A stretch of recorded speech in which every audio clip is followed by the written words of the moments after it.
وملائکتہ یصلون علی النبی یا ایہا الذین آمنوا صلوا علیہ وسلموا تسلیما اللہم صلی علی سیدنا و اصحاب سیدنا و ازواج سیدنا و مولانا و ملجأنا و مأوانا محمد وبارک وسلم وصلی علیہ الصلاۃ والسلام علیک یا سیدی یا رسول اللہ وعلی آلک و اصحابک یا سیدی یا حبیب اللہ الصلاۃ والسلام علیک یا سیدی یا رحمت للعالمین وعلی آلک و اصحابک یا سیدی یا خاتم النبیین۔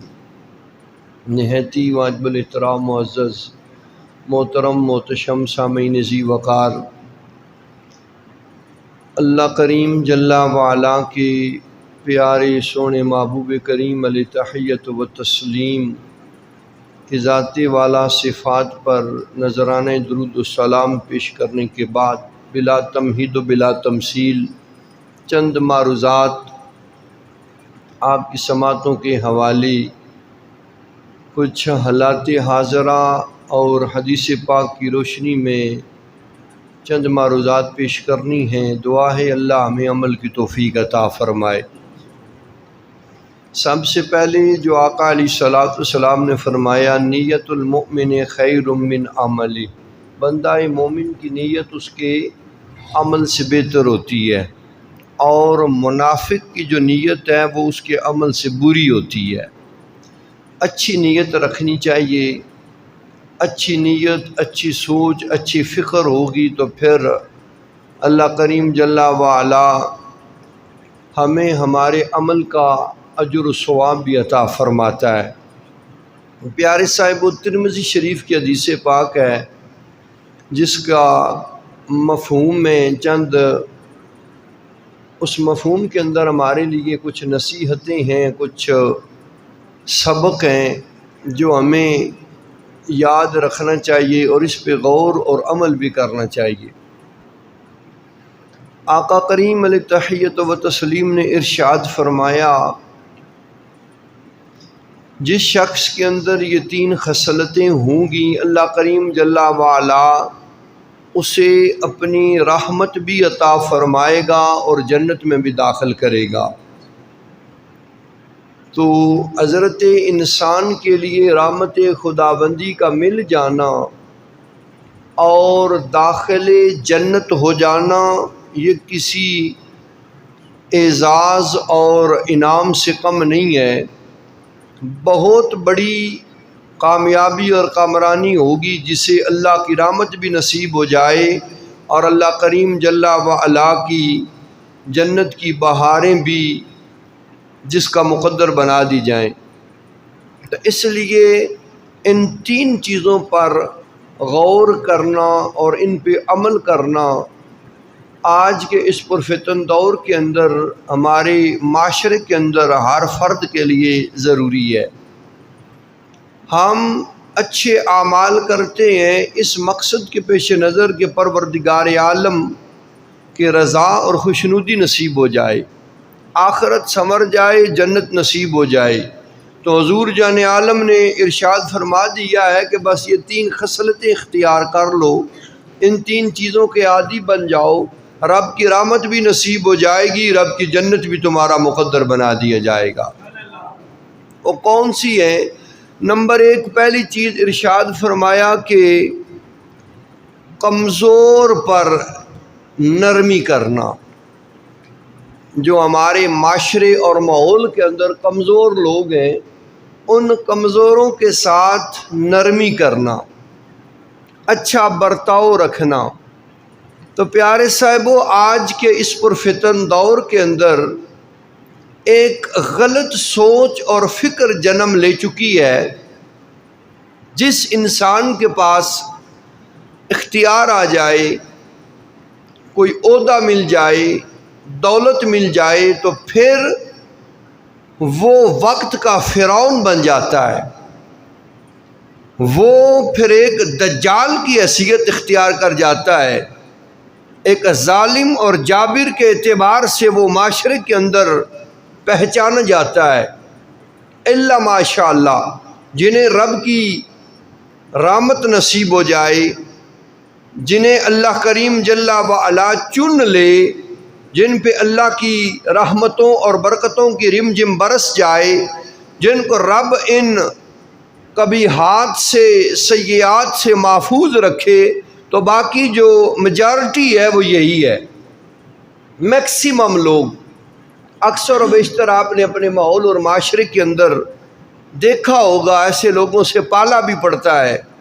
تو پیارے صاحبوں، ہمیں اپنی حیثیت سے بڑھ کر اپنے معاشرے، اپنے ماحول کے، اپنے مسلمان بھائیوں سے اور انسانوں سے حسن سلوک کرنا چاہیے۔ نرمی اختیار کرنا یہ بہت عظیم اور مبارک عمل ہے۔ جو نرمی اختیار کرتا ہے وہ رب کریم جل وعلا کی بارگاہ کے اندر پسندیدہ ہوتا ہے۔ آج اگر ہم سے کسی نے ادھار لیا ہے، وقت پہ وہ نہیں دے پایا، تو ہم اس کی اینٹ سے اینٹ بجا دیتے ہیں۔ ہمیں چاہیے کہ ہم اس کے ساتھ نرمی کریں، اس کے ساتھ حسن سلوک کریں، اسے مہلت دیں۔ نرمی کرنے سے، مہلت دینے سے ایک تو عمر میں اضافہ ہوتا ہے، اور دوسرا اللہ رسول کی رضا نصیب ہو جاتی ہے، اور اس غریب کے چار ڈنگ جو ہیں وہ آسانی سے گزر جاتے ہیں۔ تو اس غریب کو یہ بھی کرنا چاہیے کہ اگر کسی کے ساتھ کوئی وعدہ ہے، کوئی وقت پہ نہیں کوئی چیز بن سکی، تو وہ چھپے نہ، وہ بھاگے نہ، وہ چپ کر کے اس کے سامنے آ جائے، کہے بھائی صاحب وعدہ وفا نہیں کر سکا، حالات نے ساتھ نہیں دیا، مہربانی فرمائیں میرے ساتھ حسن سلوک کریں، دیندار ہوں، جب ہوگا تو آپ کو دے دوں گا۔ تو اس طرح پھر کشیدگیاں بھی پیدا نہیں ہوتی، ماحول خراب نہیں ہوتا۔ تو ہم کم از کم لینے والا اور دینے والا سارے ایک چیز کو اپنائیں، اور اپنے غریبوں کے ساتھ، کمزوروں کے ساتھ نرمی برتی جائے۔ نرمی کرنے سے رحمتیں حاصل ہوتی ہیں، نرمی اختیار کرنے سے ماحول اور معاشرے کے اندر جو کشیدگی اور جو فسادات ہیں وہ ابھرنے سے پہلے ہی ختم ہو جاتے ہیں۔ لڑائی اور جھگڑا وہ جنم ہی نہیں لیتا ہے۔ تو اس لیے پیارے صاحبوں، اگر اللہ نے ہمیں کچھ دیا ہے تو وہ ہمیں دے کے آزما رہا ہے۔ وہ مالک ہے نا، کسی کو دے کے آزماتا ہے، کسی سے لے کے آزماتا ہے، کسی کو محروم رکھ کے آزماتا ہے۔ آج اگر وہ دینے پہ قادر ہے تو وہ لینے پر بھی قادر ہے، وہ لے بھی سکتا ہے، محروم بھی کر سکتا ہے۔ تو ہمیں رب نے اگر کوئی طاقت، کوئی اختیار، کوئی دولت عطا فرمائی ہے، ہمیں پھر وقت کا فرعون نہیں بننا چاہیے، بلکہ اور ڈرنا چاہیے۔ اللہ کریم کی بارگاہ کے اندر اور جھک جھک کے، مٹ مٹ کے آنا چاہیے۔ عاجزی اور انکساری، یہ خاکساری انسان کو انسان بناتی ہے، اور لوگوں کو کبھی بھی اپنے جیسا نہیں سمجھنا چاہیے، کبھی بھی اپنے جیسا کہ آج کے دور میں یہ ہوتا ہے نا کہ کوئی امیر غریب سے ہاتھ نہیں ملاتا، اس کی 2 کوڑی کی اوقات ہے، میں اس سے ہاتھ کیوں ملاؤں؟ اور بھائی ہمیں غور کرنی چاہیے، ہے تو وہ بھی انسان، اسے 2 کوڑی کا کس نے کیا؟ تجھے 4 کوڑی کا کس نے بنایا؟ یہ پھرنی کا پھر جاتا ہے، شاید کل کو تم اس سے بھی بدتر جگہ پہ چلے جاؤ اور وہ تم سے اعلیٰ مقام پہ آ جائے۔ تو ہم کیا کرتے ہیں؟ کوئی پاس دولت آ گئی، علم آ گیا، اختیار آ گیا، عہدہ آ گیا، تو ہم لوگوں کو گلی کے کیڑے مکوڑے سمجھنے شروع کر جاتے ہیں۔ تو میں اکثر کہتا ہوں کہ ہمیں چاہیے کہ ہم ان غریبوں کو اپنے جیسا نہ سمجھیں۔ اپنے جیسا ہونا کوئی بات نہیں، اپنے سے اعلیٰ سمجھنا چاہیے۔ وہ ہم سے بہتر ہیں، ہم سے اعلیٰ ہیں، اپنے آپ کو ہر ایک سے کم تر جاننا چاہیے۔ جب ہر ایک کو اپنے سے اعلیٰ جانیں گے، اپنے آپ کو ہر ایک سے کم تر سمجھیں گے، اللہ کریم ہمیں غرور جیسی لعنت سے محفوظ فرمائے گا۔ غرور نہیں آئے گا، تکبر نہیں آئے گا۔ جب غرور نہیں آئے گا تو ظلم نہیں ہوگا، دکھلاوا نہیں ہوگا، ریاکاری نہیں ہوگی، زیادتی نہیں ہوگی، اور ہم اپنی اوقات اور اپنی حیثیت کے اندر ہی رہیں گے۔ اپنی اوقات میں ہمیں رہنا چاہیے، اور کمزوروں کے ساتھ، غریبوں کے ساتھ نرمی برتنی چاہیے۔ نرمی کوئی برتے گا تو اسے انعام و اکرام عطا کیا جائے گا۔ تو پیارے صاحب، وہ پہلی چیز فرمایا کہ جو کمزور کے ساتھ نرمی اختیار کرے، اور دوسری چیز فرمایا والدین کے ساتھ حسن سلوک۔ والدین بڑی عظیم ہستیاں ہیں، ان کے ساتھ حسن سلوک اولاد پہ لازم اور ضروری ہے۔ اف تک نہیں کرنا چاہیے اپنے والدین کے سامنے، ان کے معاملات کے اندر دخل اندازی نہیں کرنی چاہیے۔ کوئی بات سمجھ نہ آئے ماحول معاشرے کے اعتبار سے تو انہیں یہ نہیں کہنا چاہیے تساں کہ تو پتہ ہی کوئی نہیں جی، تساں کہ تو سمجھ ہی کوئی نہیں جی۔ نہیں، ان سے کہیں کہ جناب آپ کا جو زمانہ تھا، آپ کا جو ماحول اور معاشرہ تھا، اب وہ نہیں رہا ہے۔ اب اس دور کے اور اس دور کے تقاضے الگ الگ ہیں، اس لیے جیسا آپ سوچ سمجھ رہے ہیں ایسا نہیں، ویسے ہے، وہ طریقے سے بات کی جائے، انہیں پڑھ نہ جائے کو بندہ۔ اور اس کے بعد پیارے صاحبو، والدین یہ وہ نفوس قدسیہ ہے کہ جو باپ گرمی میں جلتا ہے، ماں چولہے کی آگ پہ جلتی ہے، تو پھر اولاد جا کے پروان چڑھتی ہے۔ تو ان کو پتہ ہی کوئی نہیں، ان کو سمجھ ہی کوئی نہیں۔ کتنی جاہلانہ قسم کی یہ بات ہے۔ والدین سے جتنا ممکن ہو سکے اس نے سلوک کیا جائے۔ ماں کے پیروں تلے ہماری جنت ہے، اور باپ جنت کا درمیانی دروازہ ہے، یہ حضور نے فرما دیا۔ ان کی رضا میں اللہ رسول کی رضا ہے، والدین کو راضی اور خوش کرنے میں اللہ رسول کی رضا اور خوشنودی ہے۔ وہ راضی ہے تو پھر سب کچھ ہے، اگر وہ راضی نہیں تو پھر کچھ بھی نہیں ہے۔ اس واسطے بدبخت ہے وہ لوگ جو اپنے والدین کی خدمت نہیں کر پاتے، ان کی تعظیم و توقیر نہیں کر سکتے، اور اپنی جنت کو اپنے ہاتھوں سے اجاڑ لیتے ہیں، اپنی آخرت کو اپنی انا اور خواہشات کی وجہ سے برباد کرتے ہیں، اپنی دنیا اور اپنے سکون کو۔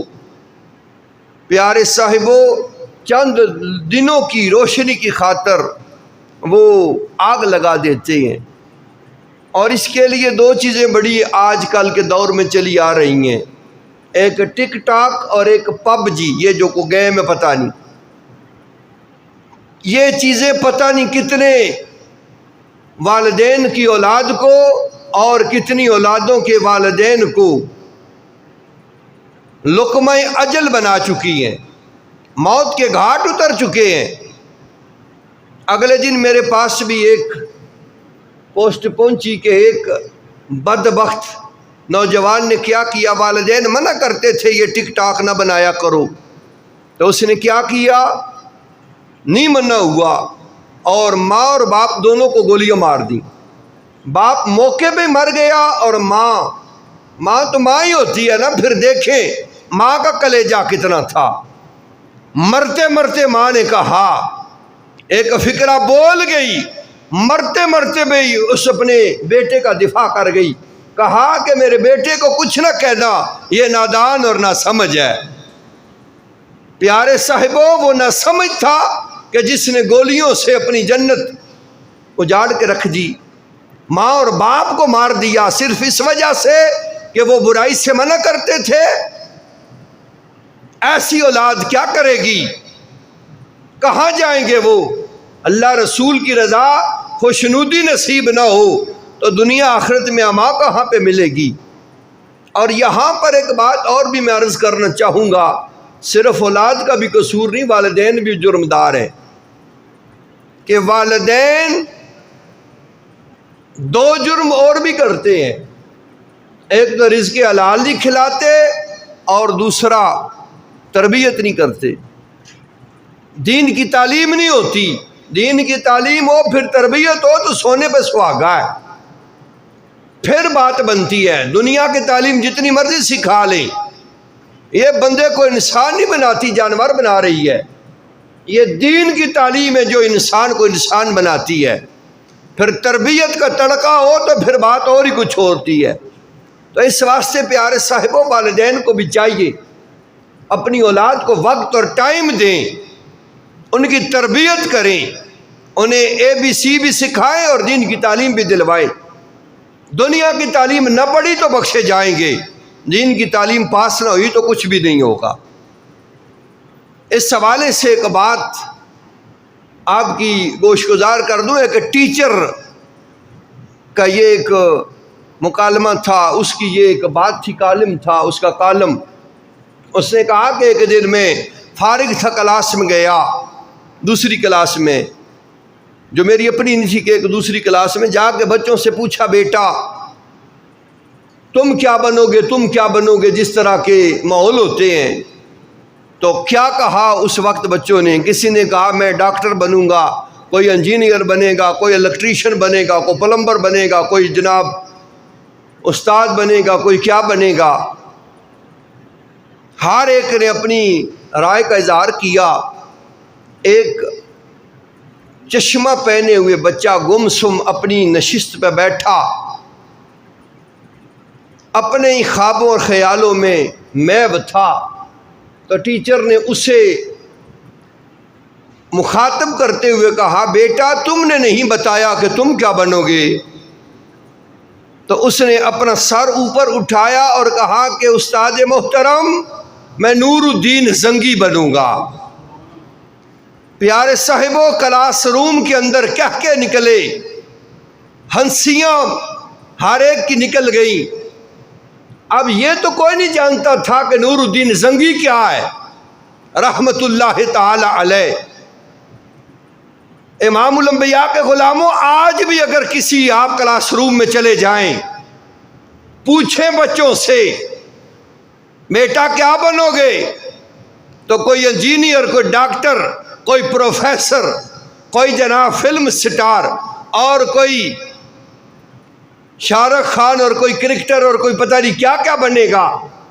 یہ کوئی نہیں کہتا کہ میں جناب ابو بکر صدیق جیسا بنوں گا، یہ کوئی نہیں کہتا کہ میں جناب سلیمان فارسی جیسا بنوں گا، اس لیے کہ تعلیم کوئی نہیں، دین کی تعلیم کوئی نہیں، تربیت کوئی نہیں، وہ پلیٹ فارم کوئی نہیں جس سے بچوں کو یہ سکھایا جائے۔ تو امام الانبیاء کے غلاموں، اگلے ادوار کے اندر والدین ان پڑھ تھے، لیکن بچوں کو وہ دین پہ مبنی کہانیاں سنایا کرتے تھے، دین سے ریلیٹڈ واقعات بتایا کرتے تھے۔ اور آج والدین اور بچے سارے مل کے ٹی وی اور دیکھتے ہیں، کوئی ڈرامہ دیکھ رہا ہے، کوئی فلم دیکھ رہا ہے، تو کیسے پھر آگے وہ اولاد پروان چڑھیں؟ تو اس بچے نے کہا کہ میں نور الدین زنگی بنوں گا۔ تو ٹیچر بھی ششدر رہ گیا، انگشتے بدندان ہوا کہ اس نے کیسا کمال کا جواب دیا، اور کہا بیٹے کہ تم نور الدین زنگی کیوں بنو گے؟ کہا کہ میری امی نے مجھے بتایا ہے کہ نور الدین زنگی کیا ہے۔ یہ کون تھے، کیا تھے، وجہ کیا تھی، بچے کا وہ مائنڈ کیسے سیٹ ہوا؟ نور الدین زنگی رحمت اللہ تعالی علیہ، یہ وہ ہیں کہ جنہوں نے عظمت محبوب اور ناموس محبوب پہ ایسا پیرا دیا کہ جس کی مثال بزم کائنات میں کوئی نہیں ملتی ہے۔ مدینہ شریف کے اندر دو شخص آئے، انہوں نے روضہ رسول کے پاس ایک مکان خریدا۔ پیارے صاحبوں، وہ لوگوں میں صدقات اور خیرات کرتے، پیسے بانٹتے، عبادات کرتے، بڑی نمازیں پڑھتے، بڑی عبادت اور ریاضت کرتے، لوگوں کے اندر انہوں نے اپنی دھاک بٹھا دی، بڑے عالم، بڑے صوفی، بڑے عابد اور بڑے زاہد ہیں۔ لیکن اس کے پس پردہ ایک بہت بڑی سازش تھی، وہ یہودی تھے، اور سازش کیا تھی ان یہودیوں کی کہ حضور جان عالم صلی اللہ علیہ وآلہ وسلم کو آپ کی تربت اطہر سے، آپ کے وجود اطہر کو نکال لیا جائے، اور پھر مسلمانوں پر ہم اٹیک کریں گے اور کہیں گے تم بڑی باتیں کرتے ہو، ذرا قبر کھولو تو صحیح، قبر میں نبی ہے ہی کوئی نہیں ہے۔ تو عظمت محبوب اور ناموس محبوب پر بہت بڑا یہ حملہ تھا، دین اسلام پہ بڑا اٹیک تھا۔ تو حضور جان عالم نے، یہ نور الدین زنگی اس وقت کے بادشاہ تھے، تو اللہ کریم جل وعلا نے یہ عزت اور اعزاز ان کو بخشا۔ حضور جان عالم 3 دن یعنی 3 راتیں آپ کی خواب میں جلوہ افروز ہوئے اور فرمایا نور الدین زنگی 2 نیلی آنکھوں والوں سے میری حفاظت کر۔ اب اللہ نہیں کر سکتا تھا، لیکن حکمتیں ہوتی ہیں نا، یہ سیرا نور الدین زنگی کے سر پہ سجنا تھا، اللہ نے یہ عزت اور اعزاز آپ کو عطا فرمانا تھا۔ تو پیارے صاحبو، وقت نہیں ہے، بس میں اختصار سے عرض کر رہا ہوں۔ آپ سوئے مدینہ رخصت ہوئے اور بڑا ہی ذہین آپ کا ایک وزیر تھا جمال الدین، اس سے پوچھا کیا کروں، ایسے مصطفیٰ جان عالم نے فرمایا ہے۔ تو جمال الدین نے کہا کہ جناب ادھر جا کے منادی کرتے ہیں کہ بادشاہ سلامت آل مدینہ کو اپنے ہاتھوں سے تحائف پیش کریں گے، کوئی فرد باقی نہ رہے، سارے جوک در جوک آؤ اور بادشاہ وقت سے جناب انعام و اکرام لے لو۔ ایسے کیا گیا، آل مدینہ میں سے جتنے بھی تھے، مقیم اور مسافر جو بھی تھے، جو بھی موجود تھے، سب اکٹھے ہوئے اور انعام لے لیے، وہ نیلی آنکھوں والے نہ آئے۔ تو سلطان نور الدین زنگی رحمت اللہ تعالی علیہ تحائف دیتے اور آنکھوں کو دیکھتے، آنکھیں اس کی کیسی ہیں، تو نیلی آنکھ والا کوئی نہ آیا۔ حضور نے نشاندہی کر دی تھی 2 نیلی آنکھوں والے۔ فرمایا کہ کوئی رہ تو نہیں گیا؟ نہیں جی۔ فرمایا نہیں رہ گیا، کو غور کرو۔ پھر لوگوں نے بتایا کہ جناب روضہ رسول کے قریب ایک مکان کے اندر 2 بڑے صوفی ہیں، بڑے عابد و زاہد ہیں، وہ رہ گئے ہیں، وہ کسی سے لیتے نہیں ہیں، وہ لوگوں کو دیتے ہیں، صدقہ خیرات کرتے ہیں، بڑے عبادت گزار ہیں، وہ ہر وقت میوے عبادت اور مصروف عمل رہتے ہیں۔ فرمایا کہ ان کو بلا لاؤ۔ جب بلائے گئے، سلطان نور الدین زنگی نے دیکھا تو فوراً پکڑ لیا۔ پیارے صاحبو، ان بد باطن اور بدبختوں کو نور الدین زنگی علیہ رحمہ نے پھر واصل جہنم کیا، اور حضور جان عالم صلی اللہ علیہ وآلہ وسلم کے روضہ اطہر کے ارد گرد ایسی پھر سیسا پلائی دیوار بنائی کہ ایسی بنیادیں بنائی گئیں کہ کھود کھود کے پانی نکل آیا۔ پھر وہ بنیادیں بنا کر حضور جان عالم کے جسد اطہر اور روضہ انور کو آپ نے ایسا پیارے صاحبوں محفوظ کیا اور ناموس محبوب پہ ایسا پیرا دیا کہ جس کی مثال کہیں پہ نہیں ملتی۔ تو اس بچے نے کہا میری امی مجھے نور الدین زنگی علیہ رحمہ کے واقعات سناتی تھی تو میں نے سنا ہے، تو اس لیے میرے دل میں وہ جذبے ابھرے ہیں کہ میں نور الدین زنگی بن کے ناموس مصطفیٰ پہ پہرا دوں گا، میں مصطفیٰ جان عالم کی نوکری کروں گا۔ اس لیے کہا کہ میں نور الدین زنگی بنوں گا۔ پیارے صاحبو، جب اولادوں کی تربیتیں اس انداز سے کی جائیں تو پھر معاشرے اور ماحول کے اندر ٹک ٹاکر بن کے اولاد نہیں ابھرے گی، بلکہ مدینے والے کے نوکر بن کے ابھریں گے۔ تو ایسی تربیت اور ماحول دینا والدین کا کام ہے۔ پھر اولاد تابعدار نہ ہو تو گلہ کرنا، ایک حلال کھلایا نہیں جاتا، دوسری تربیت نہیں کی جاتی، دین کی تعلیم نہیں دلوائی جاتی، تو پھر گلے اور شکوے کیے جاتے ہیں۔ اولاد بڑی نافرمان ہے، بڑے بے حیار بے غیرت ہیں۔ پہلے اپنے حصے کا کام کرو، پھر دیکھو اولاد کیسے مدینے والے کے غلام بن کے ابھرتے ہیں۔ تو امام الانبیاء کے غلاموں، فرمایا والدین کے ساتھ اس نے سلوک۔ اور تیسری چیز، آقا علیہ الصلوۃ والسلام نے فرمایا غلاموں کے ساتھ اچھا برتاؤ۔ یہ غلام جو ہمارے ماتحت ہیں، جو ہمارے زیر تسلط اور ہمارے انڈر ہیں، ہمارے کام کرتے ہیں، ان کی ہر چیز کا خیال کرنا۔ حالات اور واقعات کے تقاضوں کے پیش نظر ان کو سہولیات بھی دینا، یہ آقاؤں کا کام ہوتا ہے، ان آفیسرز کا کام ہوتا ہے۔ کسی بھی کمپنی میں، دفتر میں، کسی بھی کام کے اعتبار سے جو آپ کے نیچے کام کر رہا ہے، آپ کی ذات کے لیے کام کر رہا ہے، آپ کی نسلوں کو سنوار رہا ہے، تو پیارے صاحبوں اس کا پیٹ ساتھ ہے، اس کی ضرورتیں بھی ہیں، اس کے معاملات زندگی بھی ہیں۔ مہنگائی، پریشانی اگر عام لوگوں کو متاثر کرتی ہے تو جو دیہڑی دار ہیں، جو مزدور ہیں، جو غلام ہیں، جو کمزور ہیں، کیا وہ متاثر نہیں ہوتے؟ ان کا احساس اور خیال کون کرے گا اگر ان کے آفیسرز نہیں کرتے، ان کے مالکان نہیں کرتے، ان کو نوکریوں پہ رکھنے والے نہیں کرتے تو کون کرے گا؟ تو اس لیے کمزوروں کے ساتھ نرمی کرنا، والدین سے حسن سلوک کرنا اور غلاموں کے ساتھ بھلائی کرنا۔ مصطفیٰ جان عالم صلی اللہ علیہ وآلہ وسلم نے فرمایا، یہ 3 خصلتیں جس کے اندر پیدا ہو گئیں، اللہ کریم جل وعلا اسے اپنی رحمت بھی عطا فرمائے گا، اپنی جنت بھی عطا فرمائے گا۔ اور 3 چیزیں اور بھی ہیں۔ آقا علیہ الصلوۃ والسلام نے فرمایا جس میں یہ 3 خصلتیں آ گئی، اللہ اسے اس روز اپنے عرش کے سائے میں سایہ عطا کرے گا جس روز اس کے عرش کے سائے کے سوا اور سایہ نہیں ہوگا۔ وہ کون سے 3 کام ہیں؟ فرمایا مشقت کے وقت کامل وضو کرنا، مشقت کے وقت، تکلیف کے وقت کامل وضو کرنا۔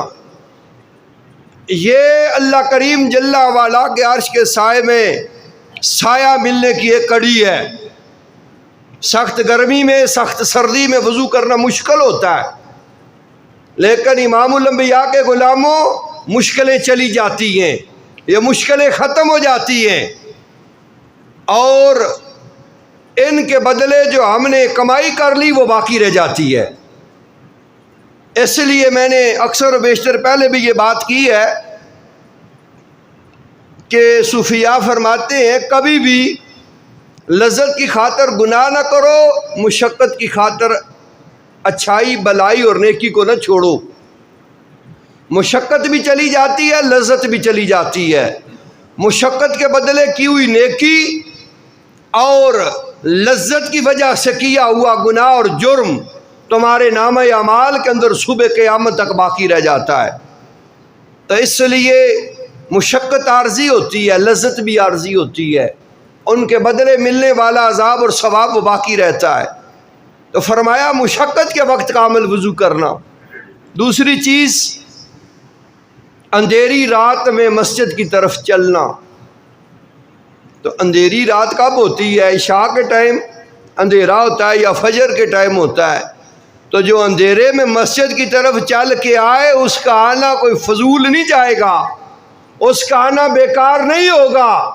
پیارے صاحبوں، حضور جان عالم نے گارنٹی عطا فرمائی ہے، جو مشقت کے وقت کامل وضو کرے اور اندھیری رات میں چل کے مسجد کی طرف آئے، اللہ وحدہ لا شریک اپنے عرش کے سائے میں پھر جگہ عطا فرمائے گا۔